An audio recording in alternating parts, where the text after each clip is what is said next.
चीन के 4 महान आविष्कार कंपास, बारूद, कागज और छपाई में से एक है बारूद यानी गन पाउडर।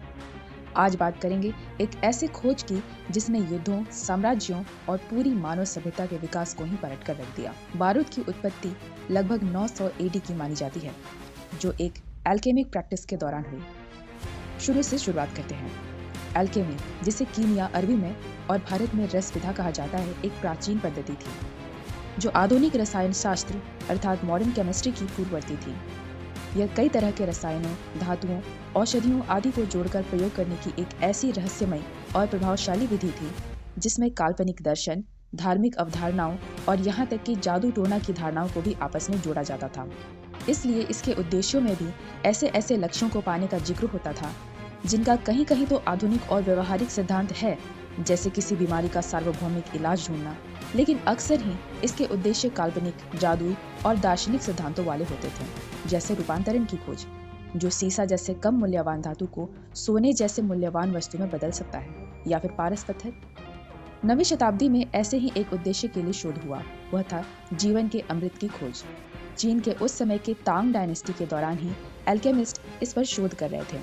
उन्होंने शोरा अर्थात पोटेशियम नाइट्रेट, चारकोल अर्थात लकड़ी का कोयला और गंधक अर्थात सल्फर जैसे विभिन्न पदार्थों के मिश्रण के साथ अमृत बनाने की कोशिश की, पर इनका ऐसा अनुपात लिया जो आकस्मिक रूप से विस्फोटक साबित हुआ।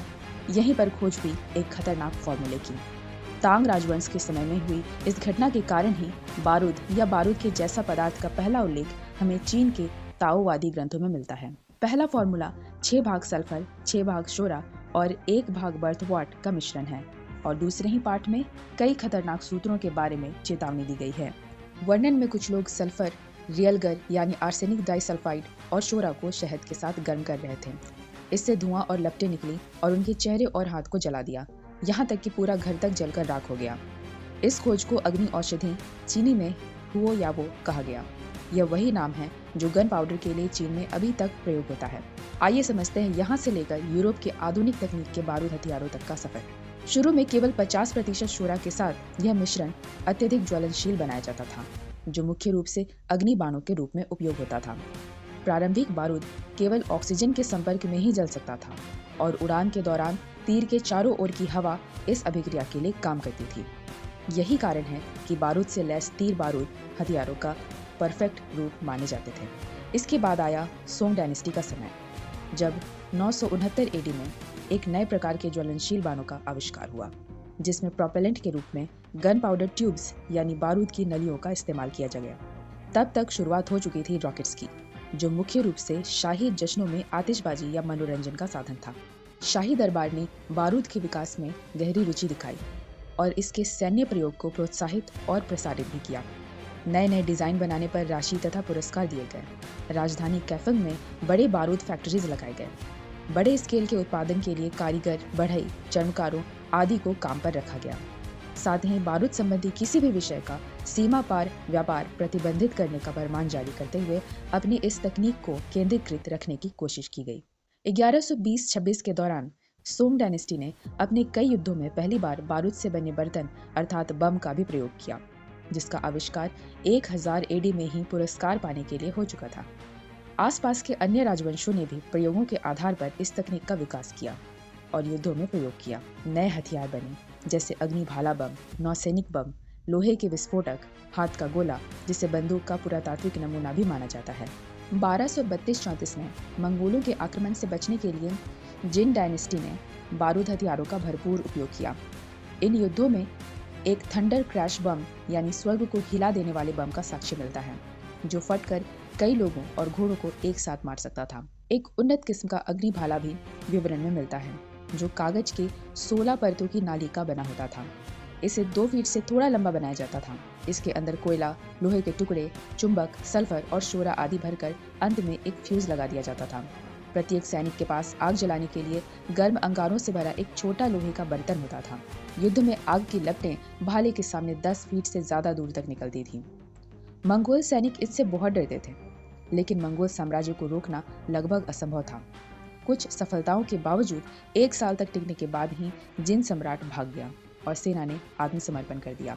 इस युद्ध के बाद बारूद तकनीक का केंद्रीकरण टूट गया और इसके बाद मंगोलों ने सोंग साम्राज्य के साथ, जापान के साथ अपने सभी युद्धों में बारूद हथियारों का भरपूर प्रयोग किया। मंगोलों ने 1260 तक यूरेशिया के बड़े हिस्से को कवर कर लिया था।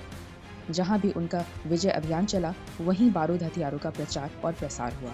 मंगोल आक्रमण के अलावा यूरोप तक यह ज्ञान पहुंचने के पीछे सिल्क रोड का भी सिद्धांत है। इसी सिद्धांत के अनुसार बारूद प्रौद्योगिकी मध्य एशिया और फारस तक पहुंचा। इन सब के बीच 1240-1280 के मध्य हसन अल रम्माह अपने ग्रंथ में बारूद के फॉर्मूले की विधि का डिटेल्ड एक्सप्लेनेशन देते हैं, जिन्होंने एक तरह के माइंस यानी टारपीडो का आविष्कार भी किया। हसन अल रम्माह मिस्र के मामलूक सल्तनत का एक सैन्य साइंटिस्ट था। धीरे धीरे फॉर्मूले का स्वयं आविष्कार न करते हुए भी पड़ोसी मुल्कों और व्यापार मार्गों के माध्यम से सीखकर और भी अपनी जरूरतों के अनुरूप ढालकर ऑटोमन लोगों ने उसमें महारत हासिल कर ली और तुर्क का ऑटोमन साम्राज्य बारूद हथियार प्रयोग करने वाला अग्रणी साम्राज्य बना।